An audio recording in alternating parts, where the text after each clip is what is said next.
बच्चों, आज हम इस वीडियो में कक्षा 9 हिंदी काव्य खंड से पदावली नामक शीर्षक को पढ़ने वाले हैं, जिसके रचयिता मीराबाई जी हैं।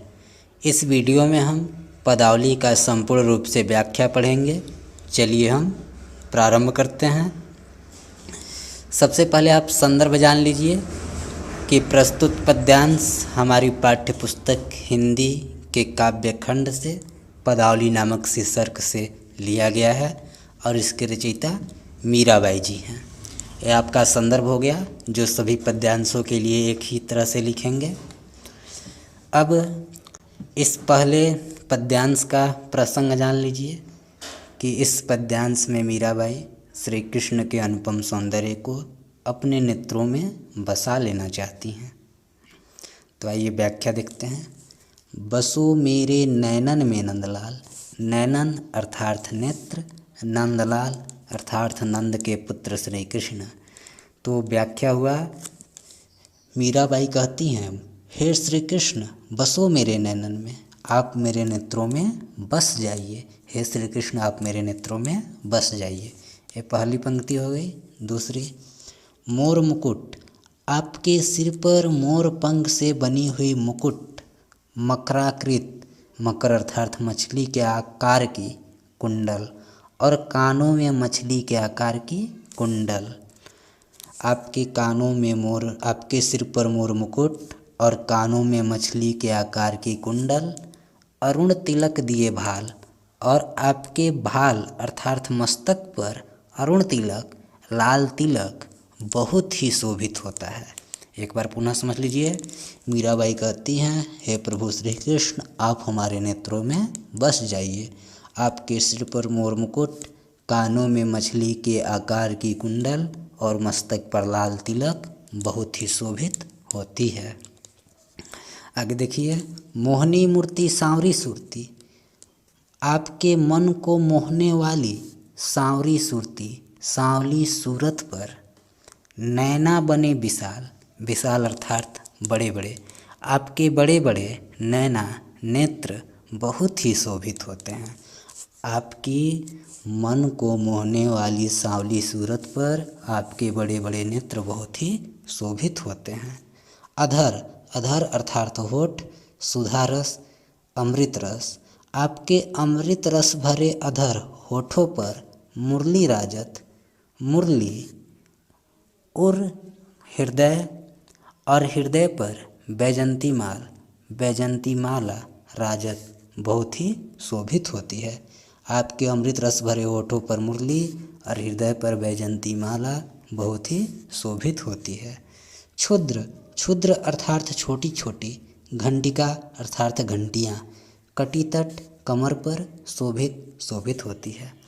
आपकी कमर में बंधी हुई छोटी छोटी घंटियाँ शोभित होती है। नुपुर अर्थार्थ पायल, रसाल अर्थार्थ मधुर, और आपके नुपुर शब्द रसाल और आपके पैरों की पायल से बहुत ही मधुर ध्वनि आ रही है। मीरा प्रभु संतन सुखदाई, भक्त बछल गोपाल, मीराज कहती हैं कि हे प्रभु श्री कृष्ण संतन सुखदाई, संतों को सुख देने वाले, भक्त बछल गोपाल और भक्तों का कल्याण करने वाले, आप हमारे नेत्रों में बस जाइए। अब आइए दूसरा देखते हैं।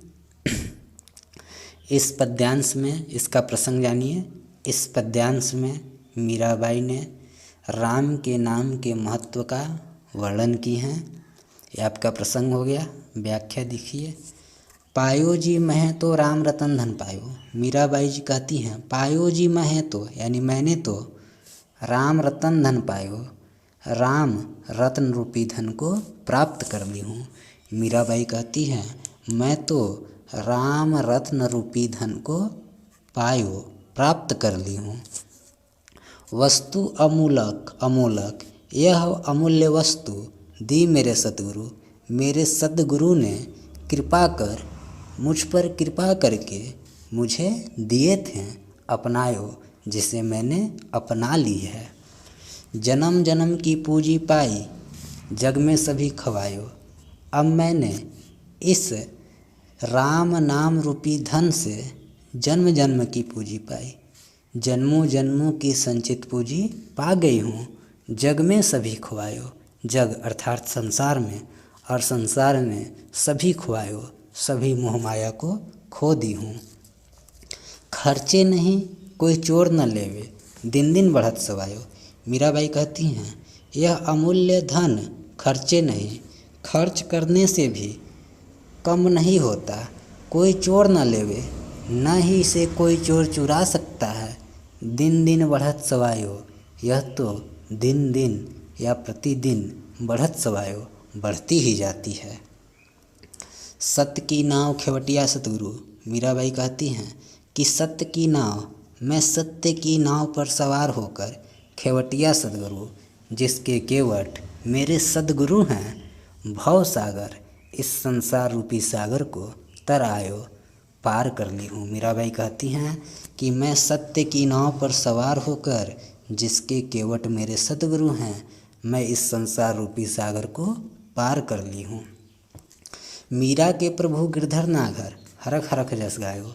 मीराबाई कहती हैं कि मेरे प्रभु गिरधर नागर चतुर श्री कृष्ण हैं, हरख हरख जस गायो, इसलिए मैं प्रसन्न होकर उनका गुणगान कर रही हूँ, जस गा रही हूँ, गुण गा रही हूँ।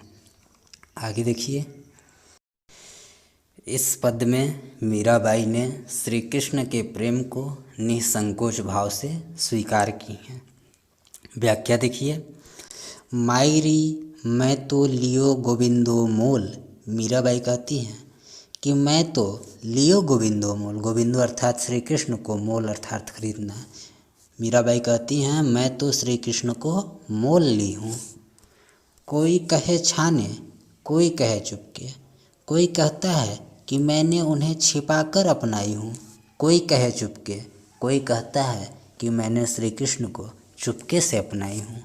लिया री बजंता ढोल, किंतु मैंने तो श्री कृष्ण को बजंता ढोल, ढोल बजाकर अर्थात सभी को बताकर अपनाई हूँ। कोई कहे महंगो, कोई कहे सोहंगो, लिया री तराजू तोल, कोई कहता है महंगो अर्थात महंगा, कोई कहता है कि मेरा यह सौदा महंगा है, कोई कहो सोहंगो, कोई कहता है कि मेरा यह सौदा सस्ता है।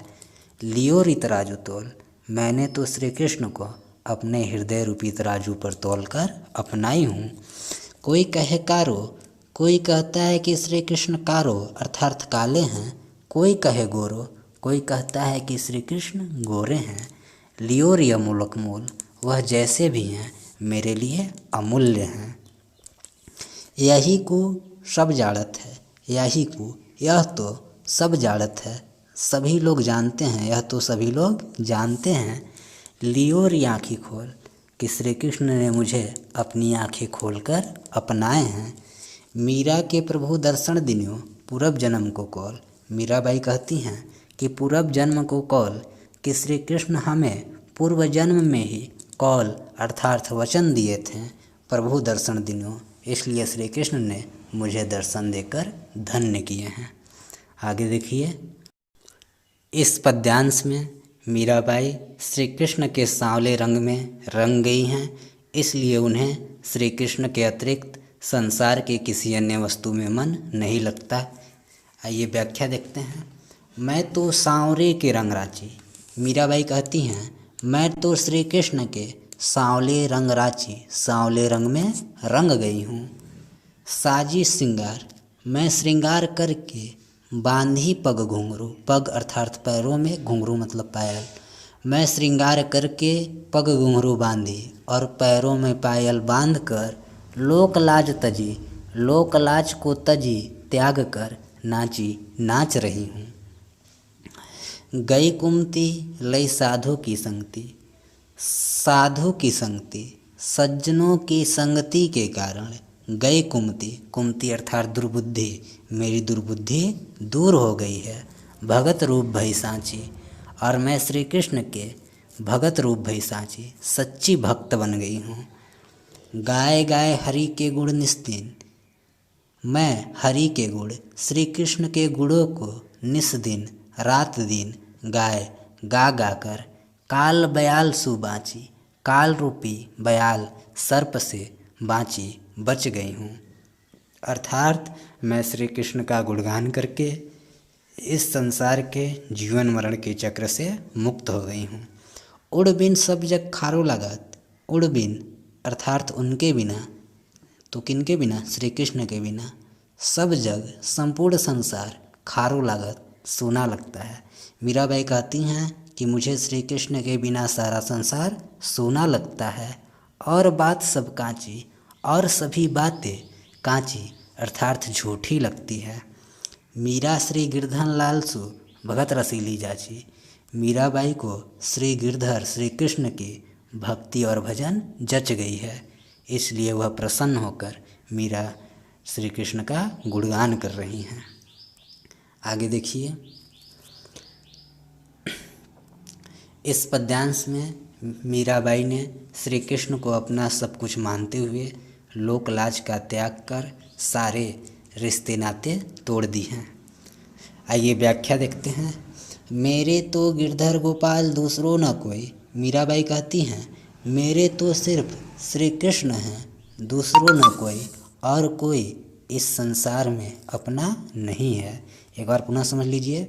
मीराबाई कहती हैं मेरे तो अपने श्री कृष्ण हैं, उनके अतिरिक्त इस संसार में कोई अपना नहीं है। जाके सिर मोर मुकुट, जिसके सिर पर मोर मुकुट है, मेरो पति सोई, वही मेरे पति हैं। तात अर्थात पिता, मात अर्थात माता, भ्रात मतलब भाई, बंधु बंधु, आपनो न कोई। मीराबाई कहती हैं अब पिता माता भाई बंधु मेरा अपना कोई नहीं है। संतन ढींगी बैठी बैठी, मैं संतों के साथ बैठ बैठ कर लोक लाज खोई, लोक लाज को खो दी हूँ। असुवन जल सींची सींची, मैं अपने आंसू रूपी जल से सींच सींच कर प्रेम बेली बोई, प्रेम रूपी बेल को बोई हूँ। अब तो बेल फैल गई, अब तो यह बेल फैल गई है, बड़ी हो गई है, आनंद फल होई, और आनंद रूपी फल भी देने वाले हैं। भक्ति देखी राजी हुई, जगत देखी रोई।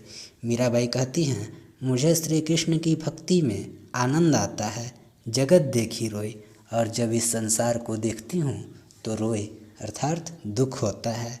दासी मीरा लाल गिरधर तारो अब मोए। अंत में मीराबाई कहती हैं हे प्रभु श्री कृष्ण, दासी मीरा, आप अपनी दासी मीरा को अपना कर तारो, इसे धन्य कर दीजिए। बच्चों यदि वीडियो पसंद आई होगी तो चैनल को सब्सक्राइब कीजिएगा, लाइक कीजिएगा और शेयर कीजिएगा। धन्यवाद।